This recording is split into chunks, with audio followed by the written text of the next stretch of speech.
சம்மந்தமே இல்லாம கேட்கறான். "கண்ணகி நான் உன்ன நெறைய கஷ்டப்படுத்தி உனக்கு நான் நெறைய செஞ்சுட்டேன். நான் கூப்பிட்ட உடனே நீ வந்துட்ட. எதுவுமே சொல்லல. ஏன்னும்போது தான் அமைதியா அந்த ரொம்ப நாள் பேசணும்னு நெனச்சுட்டு இருந்தா பாருங்க.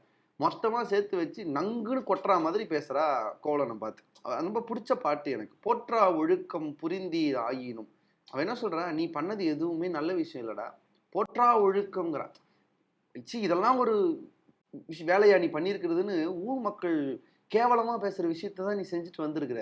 போற்றா ஒழுக்கம் புரிந்தீர் ஆயினும். ஆனாலும் நான் உன்னை ஏன் ஏத்துக்கிட்டேன் தெரியுமா?